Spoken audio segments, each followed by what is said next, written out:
ओम शांति। 28 अगस्त 2026 साकार महावाक्य। बाबा कहते, मीठे बच्चे, तुम ड्रामा के गुप्त राज को जानते हो कि यह संगम युगी चढ़ती कला का युग है। सतयुग से लेकर कलाएं कम होती जाती हैं। आज का प्रश्न, सबसे उत्तम सेवा कौन सी है और वह सेवा कौन करता है? उत्तर, भारत को स्वर्ग बनाना, रंग को राव बनाना, पतित को पावन बनाना, यह है सबसे उत्तम सेवा। ऐसी सेवा एक बाप के सिवाय और कोई भी नहीं कर सकता है, बाप ने ऐसी महान सेवा की है, तब तो बच्चे उनकी इज्जत करते हैं। सबसे पहले सोमनाथ का मंदिर बनाकर उनकी पूजा करते हैं। आज का गीत है, आखिर वह दिन आया आज। ओम शांति। मीठे मीठे रूहानी बच्चों ने गीत सुना? क्या सुना? क्या गीत सुना? जैसे आत्मा गुप्त है और शरीर प्रत्यक्ष है। आत्मा इन आंखों से देखने में नहीं आती है, इनकॉग्निटो है जरूर, परंतु इस शरीर से ढकी हुई है। कौन? इसीलिए कहा जाता है आत्मा गुप्त है। आत्मा खुद कहती है, मैं निराकार हूं, यहां साकार में आकर गुप्त बनी हूं। अब आत्माओं की निराकारी दुनिया है, वहां तो गुप्त की बात नहीं है। परम पिता परमात्मा भी वहां रहते हैं, उनको कहा जाता है सुप्रीम, ऊंच से ऊंच आत्मा, परे से परे रहने वाला है परम पिता परम आत्मा। बाप कहते, जैसे तुम गुप्त हो, मुझे भी गुप्त आना पड़े। मैं गर्भ जेल में नहीं आता, मेरा नाम एक ही शिव चला आता है। मैं इसमें आता हूं तो मेरा नाम नहीं बदलता है। इनकी आत्मा का जो शरीर है ना, उनका नाम बदलता है। मुझे तो शिव ही कहते हैं, सभी आत्माओं का बाप। तो तुम आत्माएं इस शरीर में गुप्त हो, जका बैठी हो। आई मर्ज करके बैठना कि मैं आत्मा ही तो सुनती हूं ना। अब शरीर द्वारा कर्म करती हो, मैं भी गुप्त हूं। तुम बच्चों को ये ज्ञान मिल रहा है कि मैं आत्मा इस शरीर से ढकी हुई हूं। हाँ, फील करो, मैं आत्मा इस शरीर से ढकी हुई हूं। आत्मा है इनकॉग्निटो, अब शरीर है कॉग्निटो। अब मैं भी अशरीरी हूं और बाप इनकॉग्निटो इस शरीर द्वारा सुनाते हैं। तुम भी इनकॉग्निटो हो, शरीर द्वारा सुनते हो। तुम जानते हो बाबा आया हुआ है, और बाप आते हैं भारत को फिर से गरीब से साहूकार बना। तुम कहेंगे हमारा भारत गरीब है, सब जानते हैं, परंतु उनको कोई पता ही नहीं है कि हमारा भारत साहूकार कब था, कैसे था। तुम बच्चों को बहुत नशा है। हमारा भारत तो बहुत साहूकार था और दुख की बात ही नहीं थी, और सतयुग में दूसरा कोई धर्म ही नहीं था, एक ही देवी देवता धर्म था। ये किसको पता ही नहीं। अब ये जो वर्ल्ड की हिस्ट्री ज्योग्राफी है, ये कोई नहीं जानते है। अभी तुम अच्छी रीति समझते हो कि हमारा भारत बहुत साहूकार था, अभी बहुत गरीब है। अब फिर बाप आए ना साहूकार बनाने। भारत सतयुग में बहुत साहूकार था, जबकि देवी देवताओं का राज्य था। फिर राज्य कहाँ चला गया?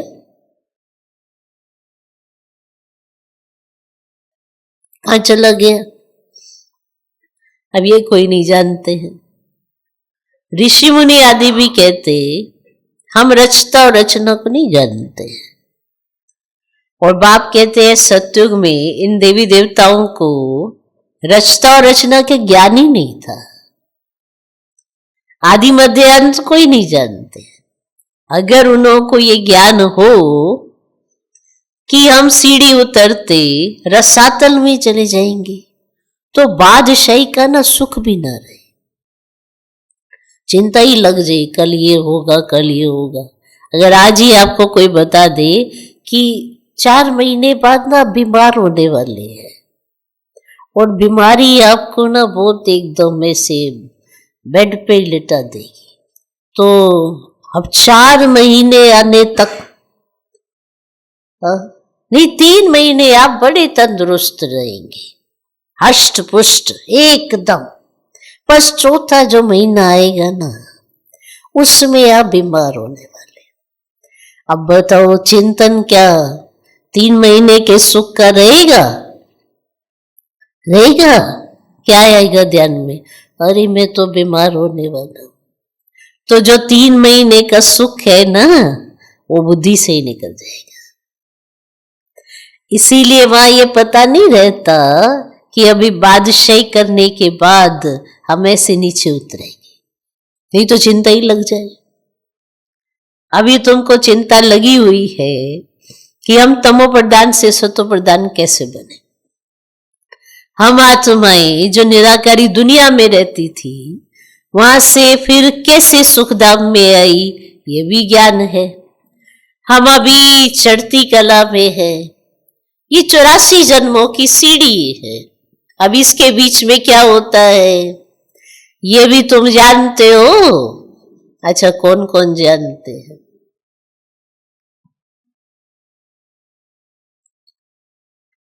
सतयुग में तो सब नहीं आएंगे।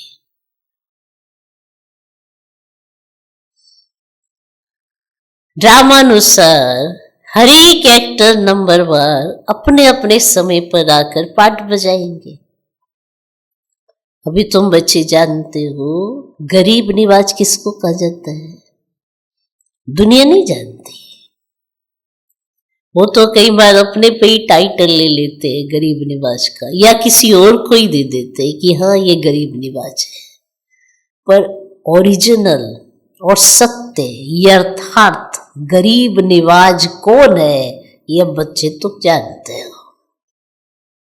गीत में भी सुना, आखिर वे दिन आया आज। ये सब है भक्ति। भगवान कब आकर हम भक्तों को भक्ति का मार्ग से छुड़ाए सदगति में ले जाते हैं ये भी समझा है?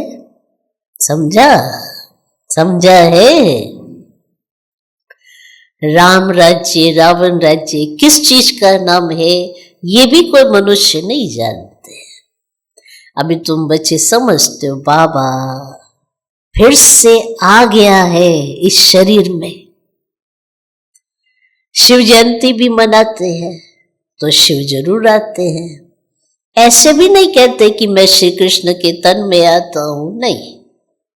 बाप कहते हैं मैं श्री कृष्ण की आत्मा ने 84 जन्म लिए हैं। जो पहले नंबर में था वे अब अंत में है तत्व। मैं तो आता ही हूं साधारण तन। तुमको आकर बतलाता तुम कैसे 84 जन्म भोगते हो। इस समय देवता धर्म का तो एक भी अपने को नहीं समझते नहीं है। समझते हैं क्योंकि सत्य को तो बहुत दूर ले गए हैं।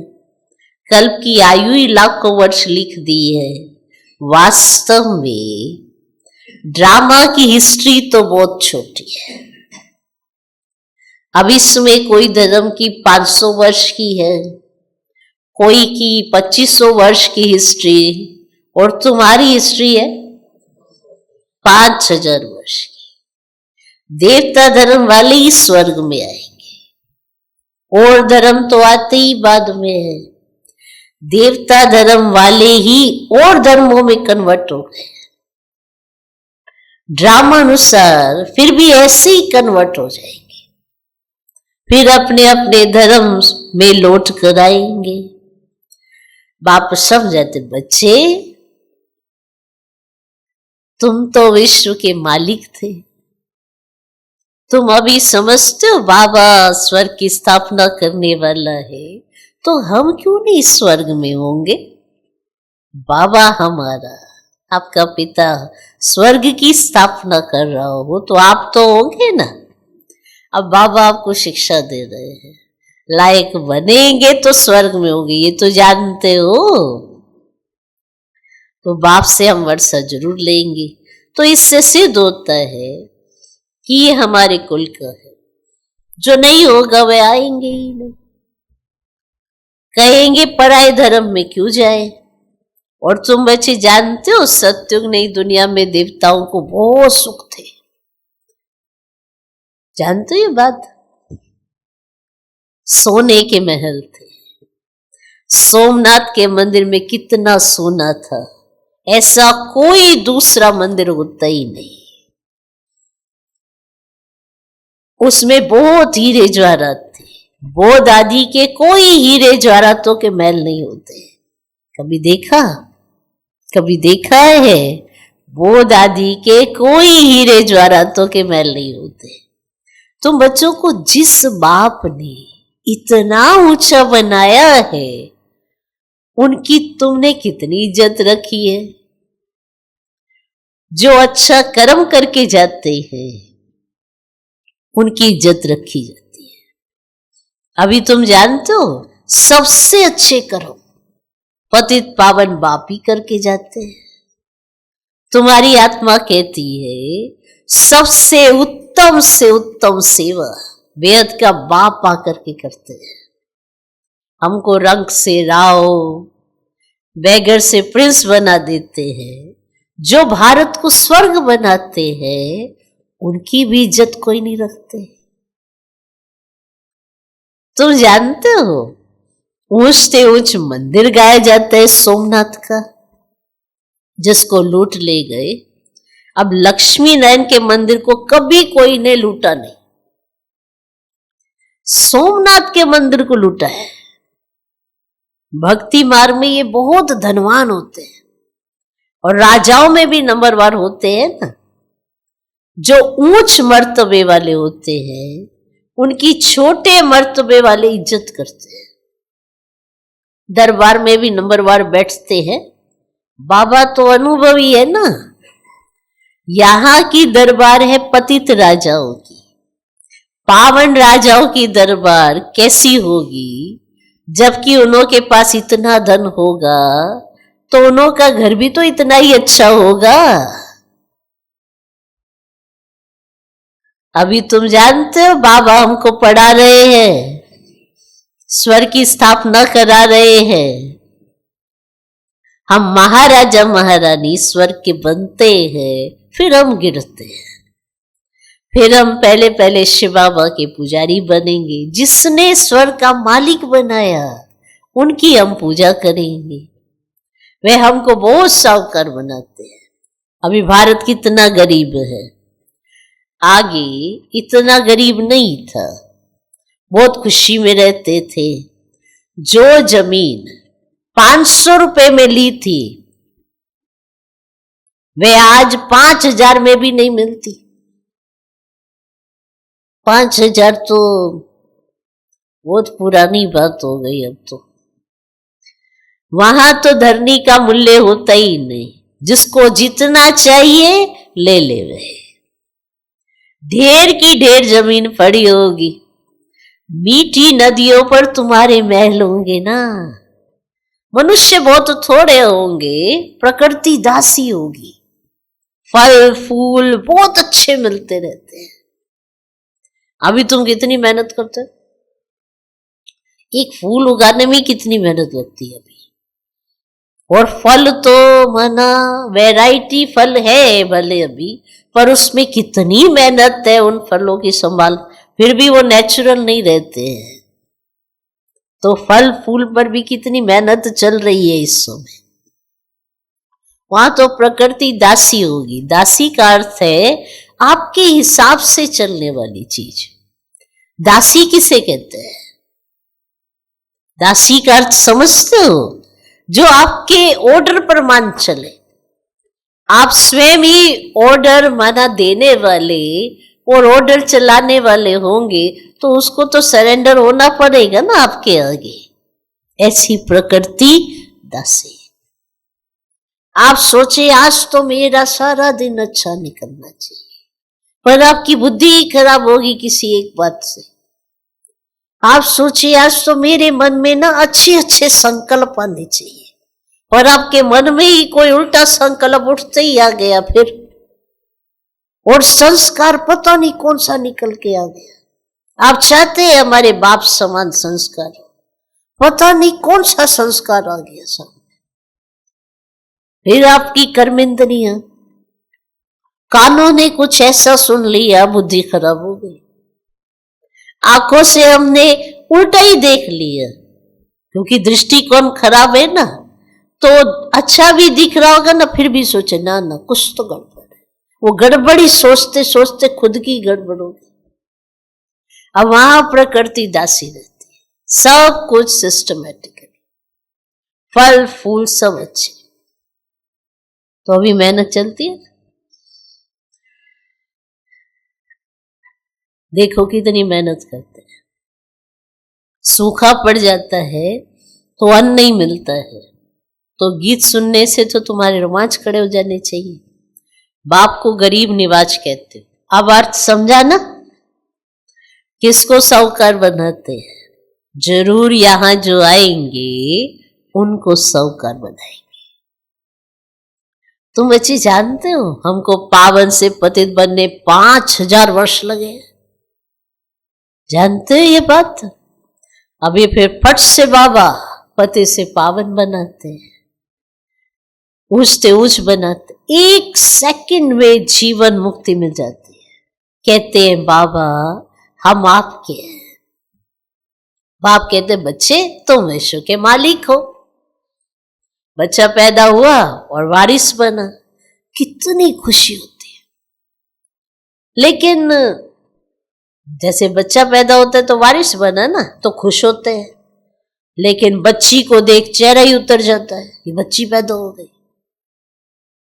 अब यहां तो सभी आत्माएं बच्चे हैं, हम स्वर्ग के मालिक बन गए। अभी पता पड़ा है कि हम 5000 वर्ष पहले स्वर्ग के मालिक थे, बाबा ने ऐसा बनाया था। शिव जयंती भी मनाते, परंतु ये नहीं जानते कि वे कब आया था, लक्ष्मी नारायण का राज्य कब था, कुछ नहीं जानते। वास्तव में भारत की आबादी सबसे बड़ी होनी चाहिए, क्योंकि सबसे पुराना है, यही है अनादि अविनाशी, तो इसकी आबादी सबसे बड़ी होनी चाहिए। भारत की जमीन भी सबसे बड़ी होनी चाहिए। माना होता है ना, पहले जमीन ऐसी थी जिसने जो ले ली उसकी हो गई, तो भारत की जमीन भी बड़ी होनी चाहिए। लाखों वर्ष हो फिर तो बहुत जमीन चाहिए, सारी दुनिया की भी जमीन पूरी ना हो। लाखों वर्ष में कितने मनुष्य पैदा हो जाते, अनगिनत मनुष्य हो जाएं, इतने तो है ही नहीं। तो ये सब बातें बाप बैठ समझाते हैं। मनुष्य सुनते हैं तो कहते हैं ये बातें तो कब नहीं सुनी, ना कोई शास्त्रों में पढ़ी। अब ये तो वंडरफुल बातें हैं। अभी तुम बच्चों की बुद्धि में सारे चक्र की नॉलेज है। अब ये तुम बच्चों के जन्म में अब ये बहुत जन्मों के अंत में अब पतित आत्मा जो सत्व प्रधान था सो अब तमो प्रधान है, फिर सत्व प्रधान बनना है। तुम आत्माओं को अब शिक्षा मिल रही है, आत्मा शरीर द्वारा सुनती है तो शरीर झूलता है, वरना पूरा रिस्पॉन्ड देने वाली आत्मा। तुम आत्माओं को अब शिक्षा मिल रही है, आत्मा शरीर द्वारा सुनती है तो शरीर झूलता है, क्योंकि आत्मा सुनती है ना। बरोबर हम आत्मा ने 84 जन्म लिए हैं, 84 माँ बाप जरूर मिले होंगे, ये भी हिसाब है ना। बुद्धि में आता है 84 जन्म लेते हैं, फिर और कमती जन्म वाले भी होंगे, मिनिमम मैक्सिमम का हिसाब होगा ना। तो बाप बैठ समझाते हैं शास्त्रों में क्या क्या लिख दिया है, और तुम्हारे लिए तो फिर भी 84 जन्म कहते हैं। चलो फिर भी कि कोई मन गिनती तो है, तुम्हारे लिए तो फिर भी 84 जन्म कहते हो, मेरे लिए तो कोई हिसाब ही नहीं है, मेरे लिए तो अनगिनत बेशुमार जन्म कह दिया, कन कन में, बस जिधर देखता हूं तू ही तू है, कृष्ण ही कृष्ण है। मथुरा वृंदावन में कहते श्री कृष्ण सर्वव्यापी है। राधे पंथ वाले फिर कहेंगे राधे ही राधे है, राधे ही राधे है, कहेंगे हम राधा स्वामी हैं, कृष्ण स्वामी और है, वह राधे को मानते हैं। जिधर देखता हूं राधे ही राधे है, और तुम भी राधे हम भी राधे, तुम भी राधे हम भी राधे, राधे राधे। इधर देखते राधे राधे, उधर देखते राधे राधे, तुम भी राधे हम भी राधे। तो बाबा कह रहे मेरे लिए तो हिसाब ही नहीं रखा, तुम्हारे लिए तो चलो फिर भी हिसाब रख दिया।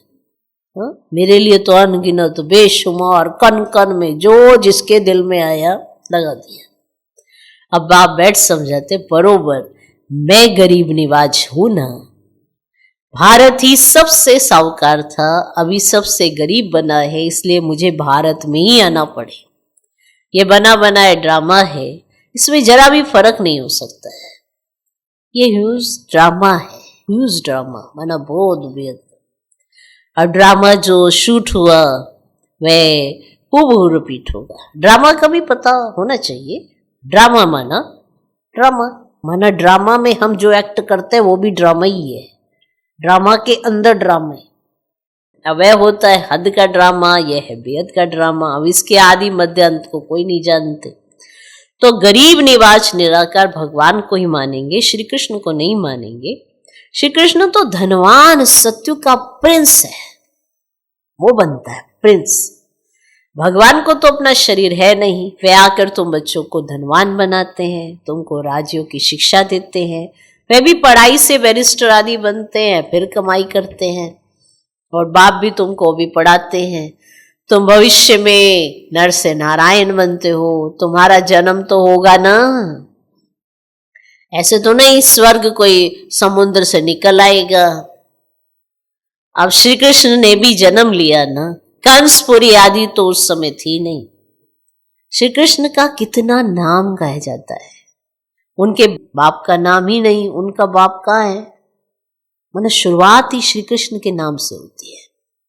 अब उनके बाप का नाम ही नहीं, उनका बाप कहाँ है, तो जरूर राजा का बच्चा होगा ना, वहां बड़े राजा के घर में जन्म होता है, परंतु वह पतित राजा होने के कारण उनका नाम थोड़े ही होगा। श्री कृष्ण जब है तब थोड़े पतित भी रहते हैं, जब वे बिल्कुल खलास हो जाते हैं तब वे गद्दी पर बैठते हैं, अपना राज्य ले लेते हैं, तभी उनका संवत शुरू होता है। लक्ष्मी नारायण से संवत शुरू होता है, तुम पूरा हिसाब लिखते हो, इनका राज्य इतना समय, फिर इनका इतना समय, तो मनुष्य समझेंगे ये तो कल्प की आयु बड़ी हो ही नहीं सकती, 5000 वर्ष का पूरा हिसाब है। अच्छा, मीठे मीठे सिकिलदे बच्चों प्रति माता पिता बाप दादा का याद प्यारो गुड मॉर्निंग। रूहानी बाप की रूहानी बच्चों को नमस्ते, हम रूहानी बच्चों की भी रूहानी बाप को नमस्ते नमस्ते नमस्ते। Good morning good morning good morning. धारणा के लिए मुख्य सर पहला पॉइंट, रचयिता और रचना का ज्ञान बुद्धि में रख सतो प्रधान बनने का पुरुषार्थ करना है। रचयिता और रचना का ज्ञान बुद्धि में रख सतो प्रधान बनने का पुरुषार्थ करना है। बस एक ही चिंता रखनी है कि हमें सतो प्रधान जरूर बनना है। बस एक ही चिंता रखनी है कि हमें सतो प्रधान जरूर बनना है। दूसरा पॉइंट, इस बेहद के ड्रामा को, इस बेहद के ड्रामा को बुद्धि में रख अपार खुशी में रहना है। इस बेहद के ड्रामा को बुद्धि में रख अपार खुशी में रहना है, बाप समान इज्जत पाने के लिए पतितों को पावन बनाने की सेवा करनी है। बाप समान इज्जत पाने के लिए पतितों को पावन बनाने की सेवा करनी है। इस बेहद के ड्रामा को बुद्धि में रख अपार खुशी में रहना है। बाप समान इज्जत पाने के लिए पतितों को पावन बनाने की सेवा करनी है। आज का वरदान, अधिकारीपन की स्मृति द्वारा सर्व शक्तियों का अनुभव करने वाले प्राप्ति स्वरूप भव।